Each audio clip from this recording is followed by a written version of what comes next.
Okay, so this is a quick stab at getting you some notes about the Chapter 8 quiz. I think I have the same quiz here that you guys took in class, and I'm going to try to blast through this quickly. Um, so problem 1 and 2 I've done here. Um, so both of these problems, when you're solving, you're trying to get everything, all the numbers onto one side, function onto the other side. So in this first one, we add 1 to both sides, and then we divide both sides by -2, and we end up with the cosecant of theta equals -2. A cosecant being 1 over sine theta is equal to -2 over 1, which means sine theta is going to be -1 over 2, which means that the theta is going to be 7 pi over 6 or 11 pi over 6. That one's pretty straightforward.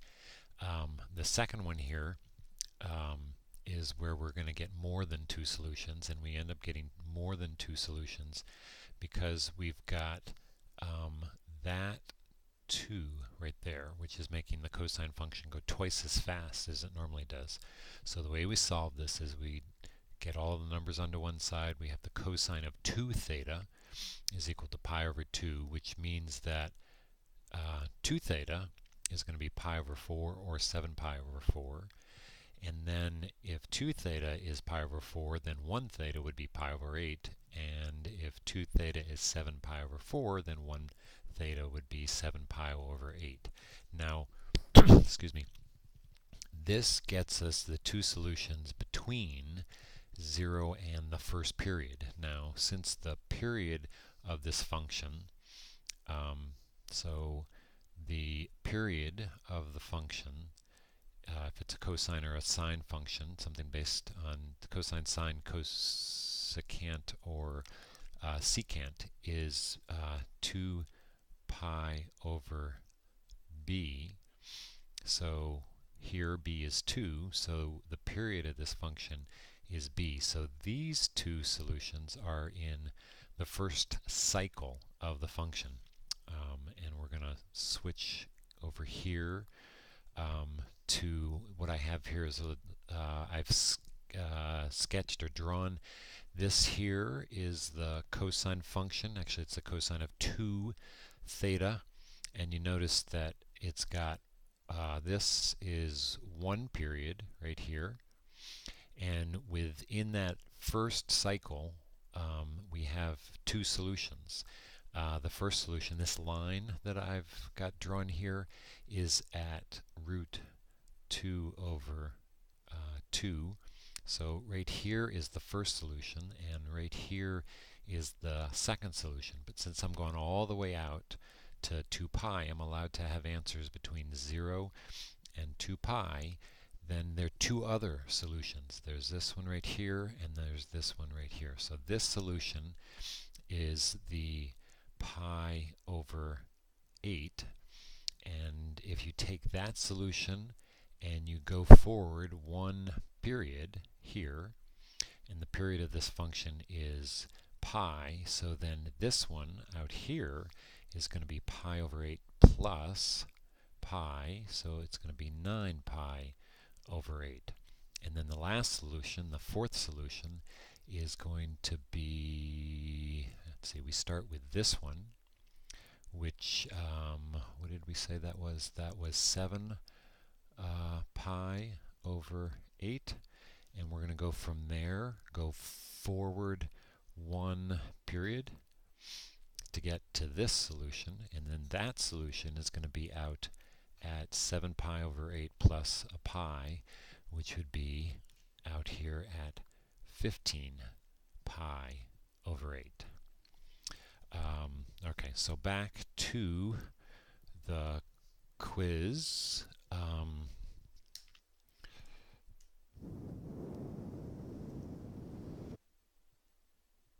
Okay, moving on to problem 3. We have this equation. I'm putting the equation into y equals mx plus b form. Subtract 3x from both sides. Divide everything by 3. I get this. The slope is -1.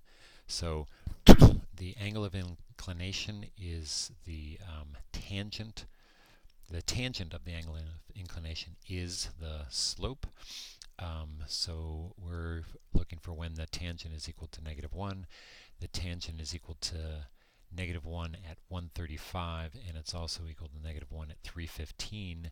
But because the angle of inclination is defined, so if that's our axis, the angle of inclination is defined as the angle from the horizontal to the line.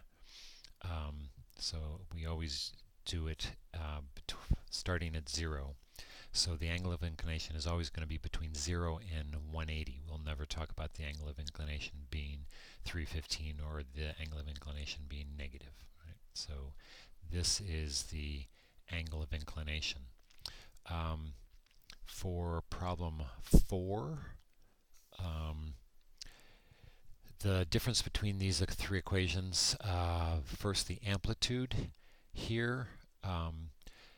These two both have an amplitude of 1. This has an amplitude of 2. That must be this one here, so this is B, just based on the amplitude. Difference between these is the A, and that here with an A of 2, that's just going to go twice as fast. So the function that is going twice as fast is this one here, which is A, and then this is going to go half as fast. So then this function C, is the slowest function that we have here. So that answer is C. Moving on to problem 5.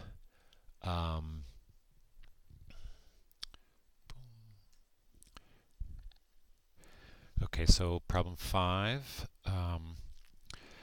The amplitude is here, and amplitude is always positive, so it is the absolute value of -2 or otherwise 2.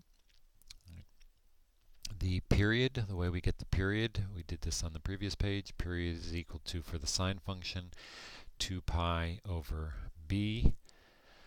In this case, b is 3, and notice we factored out, this is the key, we need to factor out the b, and we put the shift, the horizontal shift, ends up inside the parentheses. So the period here is going to be 2 pi over 3. Now this gets shifted to the right by pi over 4. So if we started at if we started at 0, then the new starting point is going to be pi over 4, and if we were starting at 0, 0, we shift to the right by pi over 4, and then the plus 1 means our axis of oscillation gets shifted up 1, so then this is going to be at pi over 4 and 1. For problem 6, when we're graphing this, the two things that are happening here is that there's the amplitude is negative. Actually, there are three things that are happening. One, the amplitude is 3. The sine graph gets flipped over the x-axis because of the negative, and it's all getting shifted down by -1. I'm just going to do a rough sketch here. This I'm going to call the axis of oscillation at -1. And if I start here, we'll call that 0. Then the sine function, instead of going from 0, 0 up, the sine function is going from 0, 0 and down. That would be 1 period. This would get us to 2 pi. And then if this is 1 here, if this is -1 here, then over here, this height here is going to be -1 plus 3, which is going to be 2. And then the low point here is going to be at -4. For problem, sorry about that, back over here. For problem 7, The axis of oscillation is going to be at 0, so let's just call that right there 0. The amplitude is going to be 1. 1, 2, 3, 4. We'll call that 1. We'll call that -1. It's the cosine function, so it's going to start at 1. But the whole thing is shifted over a half. I'm going to call this right here. Okay, so we'll go make this our x-axis. We'll call that a half right there. So we're going to start our cosine function up here. So we're going to start our cosine function up here, and then this is our b right here. Again, period is equal to 2 pi over b. In this case, it's pi, so the period is going to be 2. So if this is a half, that's 1, that's 1 1/2, that's 2. Then that means that I'm done back up here at, oops, not there, is it? 1/2, 1, 1 1/2, 2, 2 1/2. My period is going to go to here till I get to 2 1/2.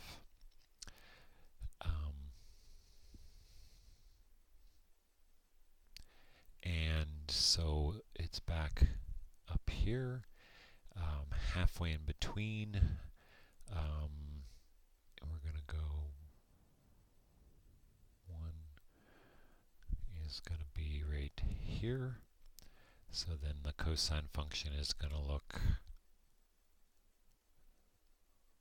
like that. 1 period of the cosine function.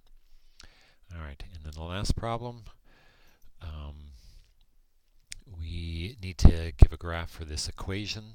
So I'm going to make this the starting point. And if I make that the starting point, then what I have is the cosine function. So y is equal to the cosine, and then we're going to build this. Excuse me. If we're going from, this looks to be 3 here. Is that fair? Yeah, that looks to be 3, and then this looks to be -3. So the axis of oscillation is 0. We're going up 3. It's going to be +3. This is pi over 6, pi over 3, pi over 2, 2 pi over 3. It looks like 5 pi over 6, which then makes the period, if I'm reading that correctly, 10 pi over 6. This is the new period. So in order to get the new period to be 10 pi over 6, we're going to take the starting period, which was 2 pi, and divide it by b. So I need b to take 2 pi divided by b to get 10 pi over 6. So then we can cross multiply to do this. We can look and ask ourselves to go from here to there. What did I have to multiply by? I had to multiply by 5 to go from there to there. What do I have to multiply? I must multiply by 5. So what is b? B must be 6/5. Right? So the period, in order to get the period to be 10 pi over 6, we have to multiply. We got to put our b out here at 6/5. And these numbers are not sounding, or they're not familiar, so I'm a little worried that I don't have the same quiz that you guys actually took. But nonetheless, it's worth looking at how this is done. And then this all got shifted, right? So it would have been here, a cosine graph would have started right there. It's been shifted backwards. This is right here, if I'm reading this correctly, this is pi over 6. So to shift it back pi over 6, we do x plus pi over 6. And then we're done with the quick run through the possible Chapter 8 quiz. And again, I hope this is the same quiz that you guys took.